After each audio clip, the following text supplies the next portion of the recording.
What you need to understand is that emotion follows motion, not the other way around. The frame I use is tiny tweaks. What is one tiny tweak I can make today? And then what's one tiny tweak I can make tomorrow? And so on and so forth. And so like, for example, when I'm trying to lose 5 pounds, I'll be like, oh gosh, you know what? I had too many bites of that ice cream tonight. What am I gonna do tomorrow? I'm actually not even gonna say that tomorrow I'm gonna have 0 dessert. I'm gonna say tomorrow I'm gonna have a Ghirardelli chocolate, just one. Another example, I have a lot of people that join my team and they're really scared of public speaking and they wanna be a leader in the company. And so they're like, oh my gosh, I don't even understand. You told me that we have this full team meetup next year. How am I gonna get on stage and speak to the team? I can't even barely do anything.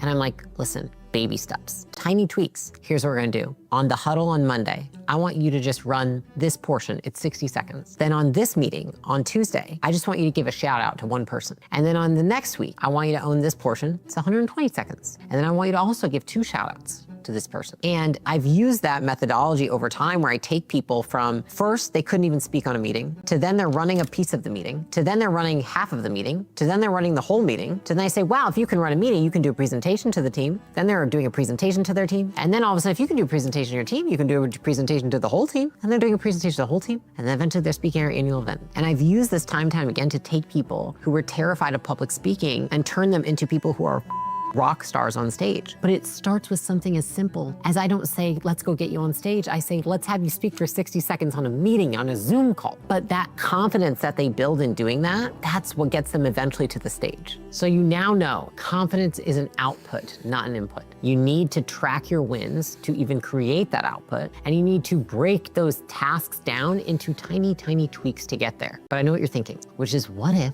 I'm too scared to even start the baby steps? What you need to understand is that emotion follows motion, not the other way around. Here's what I've learned. Choosing to tolerate fear and discomfort rather than trying to eliminate it is how I've been able to transform everything that I have done, everything I've been terrified from content creation to public speaking to running a giant company to buying multiple buildings to doing everything. I was no less scared than you watching this video. I just decided that I was willing to be scared.